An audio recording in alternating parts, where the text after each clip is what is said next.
যে 8টি কুকুরছানাকে এভাবে মানে মর্মান্তিকভাবে মৃত্যুবরণ করতে হয়েছে তাদের, মেরে ফেলা হয়েছে তাদেরকে। কেন, তাদের কি অপরাধ ছিল ভাই? শিশু মাসুম মাসুম বাচ্চাটির কি অপরাধ ছিল?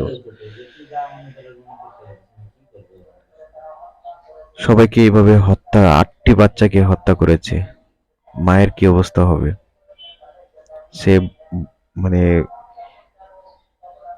দিশেহারা হয়ে আছে। আমি ভিডিওটা দেখার পর খুবই ক্লান্ত হয়ে গেছি, মানসিকভাবে ক্লান্ত হয়ে গেছি। এটা কিভাবে সম্ভব ভাই? বাচ্চাগুলো কি অপরাধ করেছে এভাবে তাকে পুকুরে বস্তার বিচে বেঁধে পুকুরে চুবিয়ে মারা হয়েছে? সো মর্মান্তিক ঘটনা।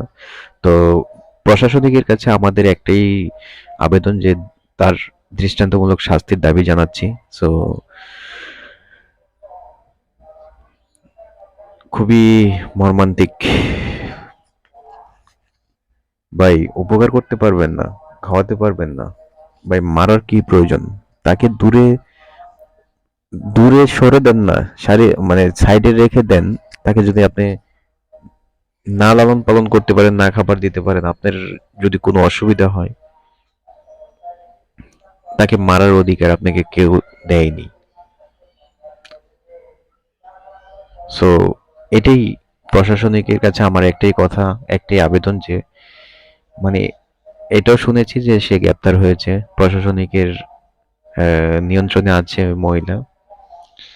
সো শাস্তির দাবি জানাচ্ছি যে পশু হত্যা মহা অপরাধ। সো এটা দেখে যেন মানে এমন একটা শাস্তির দাবি জানাচ্ছি যে এইটা দেখে যেন আহ, এই দেশের মানুষ এবং কিছুটা হলো আহ, এর থেকে বিরত থাকে, পশু হত্যা থেকে বিরত থাকে, এমন একটা শাস্তি দেওয়া হোক তাকে। এটাই প্রশাসনিকের কাছে আমার দাবি। সো অমিত দাদাকে ধন্যবাদ পার্সোনালি। লাস্ট যেটা দেখেছি যে 2টা বাচ্চা তাকে অন্য থানার থেকে এনে তার খালি কোলটা 2টি বাচ্চা এনে দিয়েছে তাকে, সেই কুকুর, মা কুকুরকে।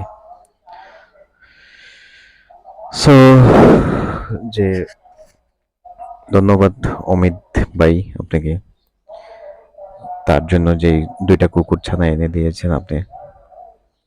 অন্তত সে বেঁচে থাকতে পারবে কোনো একটা বোঝ নিয়ে।